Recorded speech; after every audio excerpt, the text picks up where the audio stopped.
môn nó nè nhung hẹp lật hòn mùi nè nhung tự tính hay anh ấy mẹn việc ngạo bật thòm ấy vào này cái tê lối khuôn anh bạc hai khuôn anh xóm tình ai còn tha mình phải chào cái nó bây giờ dân thọt xâm lấy nhá nhưng từ dạ ngay dân chọn một tủ sạp đầy vì nghi xuồng đầy dân lấy hay anh ấy đấy nè anh ấy ra bật đôi thép si từ sạp Android rồi có chập đi iPhone 15 Pro Maxឡើងទៅអាហ្នឹងយើងអាចថតប្រើដោយ Type C ហីប៉ុន្តែបើសម្រាប់អានេះវិញចាប់ពី14 Pro Max ចុះក្រោមនេះអានេះសម្រាប់ទៅ Android ហើយសារៈសំខាន់របស់វាគឺស្រូបសំឡេងបានឆ្ងាយអានេះយើងគេថាដោយ receiver ដោតចូលមួយទូរស័ព្ទដៃតមកទៀតនេះចង់សម្រាប់អានេះវិញបងប្អូនដឹងអត់អានេះយើងធ្វើការដាក់ជាមួយនឹងកាមេរ៉ាយើងយកអាខ្សែរបស់វានេះយកខ្សែរបស់វានឹងមកយើងដោតអាហ្នឹងជាមួយនឹងកាមេរ៉ារបស់យើងអញ្ចឹងណាយើងដោតមួយកាមេរ៉ាទៅហើយយើងយកអាទូចនេះមកយើងយកវាមកវាមានតែឆក់វាមួយមកនេះវាមានតែឆក់វានេះអាតែឆក់ហ្នឹងវាដាក់នឹងចេះឆក់ចាអាហ្នឹងយើងដាក់នៅកអារបស់យើងមកនៅពេលដែលយើងដាក់អញ្ចឹងហើយវានិយាយលឺនេះគេអ្នកដែលហៅ influencer ល្បីពីច្រើនគេប្រើពួកហ្នឹង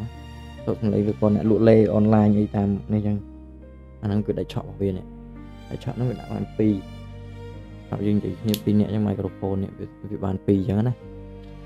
ឡូវខ្ញុំយកនៅទុកវិញសិនសម្រាប់តែយើងដាក់អញ្ចឹងមកយើងនិយាយលឺហើយប៉ុន្តែខ្ញុំមិនដាក់ខ្ញុំនិយាយលឺព្រោះខ្ញុំប្រើ microphone ធំហើយយើងនេះមកបងប្អូនវាជាគុណសម្បត្តិវាពេលដែលយើងប្រើអស់រួចហើយវាមានអាប្រអប់មួយនេះអាប្រអប់ហ្នឹងយើងសម្រាប់ដែរចូលមកវាសាកភ្លើងនៅហ្នឹងអត់នោះវាសាកបានទាំងអាហ្នឹងហើយវាសាកបានទាំងនេះទៀតនេះវាចូលមកនេះវាសាកយ៉ាងឃើញអាភ្លើងក្រហមនេះវាកំពុងតែសាកហើយប៉ុន្តែបើអាវាចេញបេតុងនេះអាហ្នឹងគឺភ្លើងឲ្យហៅថាវាពេញពេលដែលវាពេញទៅគឺចេញបេតុងហ្នឹងពីរបស់លេងទាំងអស់អាហ្នឹងសម្រាប់បងប្អូនដែលគាត់ត្រូវការចង់ថតរូបអីផ្សេងហើយមិនអ្នកណាឧបត្ថម្ភឲ្យទិញលុយខ្លួនឯងចង់ដឹងយកមកតេស្តមើលផ្ទាល់មកក្រោយអត់មើលវីដេអូគេហើយយកមកតេស្តទេទិញលុយខ្លួនឯងតេស្តរបស់ខ្លួនឯងហ្មងនេះអាហ្នឹងមានប្រយោជន៍អីគេបងប្អូនអាហ្នឹងដងគេថាដងទុតលំនឹងដែល gimbal ភាសាអង់គ្លេសបើទេអាហ្នឹងដាក់ឆក់វាមកអានេះគេថា sensor របស់វាហើយអាហ្នឹងសម្រាប់ភ្ជាប់អាក្បាល sensor របស់វានេះណាយើងអាចភ្ជាប់នឹង microphone របស់ DJI បានទៀតអញ្ចឹងអាហ្នឹងវាមានប៉ុណ្ណឹងវាចូលវិញចូលហើយឥឡូវពេលដើរមកយើងបើកវានេះបងប្អូននេះឃើញបើកអញ្ចឹងហើយបើយើងចង់ដឹងថាវាទប់លំនឹងមិនយើងយកទូរស័ព្ទមកយើងភ្ជាប់ទូរស័ព្ទមួយទូរស័ព្ទយើងដាក់ចូលវាមកថតវាហើយអាហ្នឹងវាមានមុខងារនេះតាមម៉ូដមិនពេកណា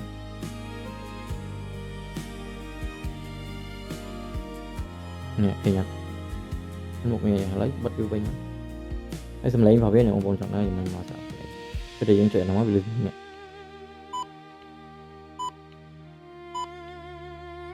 អាណាម៉ូដហ្នឹងសម្រាប់ពេលដែលយើងថតរូបឧទាហរណ៍ថាឥឡូវយើងចង់បវល